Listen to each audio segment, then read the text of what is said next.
Hello guys, जैसा कि आप देख रहे हैं हमारा यूट्यूब चैनल। सो आज हम आपको बताने वाले हैं माई मदर एट 66, जो कि हमारा पार्ट नंबर 1 है पोएम का।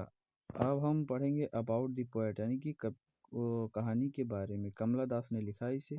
1934 में उनका जन्म हुआ था और उनकी डेथ कब हुई थी? 2009 में। Was born in Malabar Kerala. She was recognised as a one Indian foremost poets.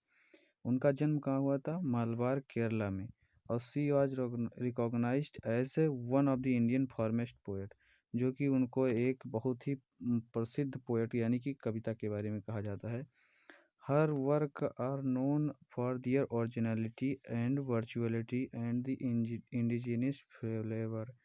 उनका जो काम था उनका बहुत ही सत्यापित काम था, और वो यानी कि इसमें वर्जनलिटी का मतलब है यहाँ पर जैसे वो देखी हुई चीज़ों को ही लिखते थे। Kamala Das has published many novels. Kamala Das ने बहुत सी नॉवेलें लिखी and short stories in English, और कुछ छोटी छोटी कहानियाँ भी लिखी। And Malayalam under the name of Madhavikutty, और इंग्लिश में उन्होंने कुछ मलयालम की भी कहानियाँ लिखी जैसे मधविक्तु। Some of her work in English include the Novel Alphabet of Lust 1977। जैसे कि कुछ अंग्रेजी की भी कहानियाँ थी। अल्फ़ाबेट ऑफ लस्ट 1977 में उन्होंने लिखा था। A collection of short story, उन्होंने एक छोटी सी स्टोरी भी लिखी थी, जो कि इसमें एक स्टोरी का नाम लिखा गया है Padmavati the harlot and other stories 1992 में, और बाकी जो स्टोरी थी वो 1992 में लिखी गई। In addition to 5 book of poetry, उन्होंने 5 किताबें लिखी। सी इज सेंसिटिव राइटर, वो बहुत ही तेज वो बहुत ही तेज राइटर, यानी कि यहाँ पर कहा जाएगा वो बहुत ही यानी कि लिखने में तेज थी writer. Who captures the complex subtlety of human relation in lyric idioms. इसमें ये कहा गया है कि माई मदर एट 66 जो है वो भी एक एग्जाम्पल है उनकी कहानी का, जो कि इसमें साफ साफ लिखा गया है माई मदर एट 66, जो कि उनकी माता हैं वो 66 साल की हैं। अब हम पढ़ते हैं कि जो कहानी कविता में है। Driving from my parents as a home to Cochin last Friday, जो कि उनकी माँ है वो सुबह जा रही हैं अपने घर से कोचिन लास्ट फ्राइडे मॉर्निंग, यानी कि सुबह के समय जा रही हैं। जब लास्ट फ्राइडे मतलब यहाँ पर इसका मतलब ये है कि जब उन्होंने कविता लिखी उससे एक हफ्ता पहले, आई सा माई मदर बिसाइड मी, मैंने अपनी माता को अपने बगल देखा। डोज डोज मतलब यहाँ पर लिया गया है कि जैसे उनकी माँ जो है वो थोड़ी बूढ़ी हो गई हैं और वो उनके अंदर खून कम है। ओपन माउथ हेड मतलब उनका मुंह खुला हुआ है। डोज मतलब यहाँ पर और ले सकते हैं कि जैसे वो थोड़ी लाइटली स्लीप है, यानी कि थोड़ी सो रही हैं, थोड़ी नींद में है। ओपन माउथ हेड मतलब उनका मुंह खुला हुआ है। हर फेस अहेन लाइक दैट, और उनका चेहरा जो है उनकी चेहरे पर खून की कमी दिख रही है। जैसे कि और यहाँ पर लाइक यहाँ पर देखिए यूज हुआ है। इसमें एक डिवाइस भी है, जैसे कि यहाँ पर कंपेयर किया गया है उनका चेहरा कि कैसे है। तो फिर इसमें कौन सी पोएटिक डिवाइस है? लाइक। ऑफ कॉर्प्स, कॉर्प्स मतलब होता है डेथ, यानी कि मृत्यु हो गई है उनकी, मृत्यु के समीप हैं। एंड रियलाइज्ड विथ पेन, और उन्होंने बहुत ही दुख से सोचा। That she was as old as she looked but soon, उन्होंने देखा और उन्होंने देखते हुए कुछ सोचा।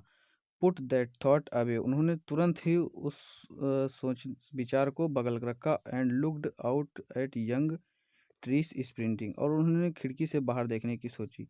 यंग ट्रीज स्प्रिंटिंग, जो कि वो छोटे जो वो है पेड़ हैं वो दौड़ रहे हैं। स्प्रिंटिंग का मतलब दौड़ रहे हैं, इसमें बुक में दिया गया है। स्प्रिंटिंग मतलब short fast race running.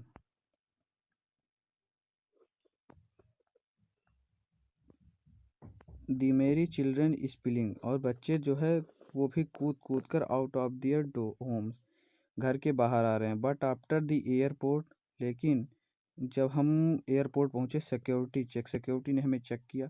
Standing a few yard, हम कुछ दूरी पर पहुंचे। यार्ड में हो जाएगा 3-4 फीट का फासला होता है, जो कि हम कुछ दूरी पर खड़े थे।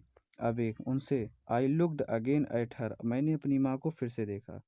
वैन पेल, वैन मतलब होता है कलरलेस, मीनिंग में दिया गया है कलरलेस। पेल मतलब पीला, वो कुछ पीली हो गई थी। As late winter moon and felt that old, as late winter moon, यहाँ पर देखिए भी पोएटिक डिवाइस यूज किया गया है, जैसे यहाँ पर कंपेयर किया जा रहा है as, as a late winter moon, उन्होंने आखिरी जो है वो ठंडी की रात देखी। एंड फेल्ट दैट ओल्ड, और वो भी बूढ़ी हो रही हैं। फैमिलियर एज, और बहुत ही उनका दर्द, उनका सिर जो है बहुत ही दर्द करने लगा ये सोची। माई चाइल्डहुड फियर, उन वो अपने बचपन के बारे में कि उनको कैसा डर लगा था कि जब उनकी माँ उन्हें छोड़कर कहीं चली जाती थी, वैसा ही फील अब हो रहा है। But all I said was, लेकिन मैंने कुछ कहा नहीं। सी यू सून अम्मा, और धीरे से बोला अम्मा। And I all I did was smile and smile and smile, कि आप बहुत ही निधड़क जाइए और हमारे बारे में चिंता मत कीजिए कि और हम बहुत ही खुश हैं। इस कविता में एक बहुत ही महत्वपूर्ण बात यह है कि यहाँ पर देखिए, notice that the whole poem is in a single sentence punctuated by commas, जो कि ये कविता है वो एक ही सिंगल सेंटेंस में ही की गई है। और इसमें यहाँ पर और महत्वपूर्ण है कि जैसे यहाँ पर आ गया कि दादी की जो है वो उम्र कितनी थी, तो यहाँ पर लिखा गया है माई मदर एट 66, वो 66 साल की थी। तो धन्यवाद।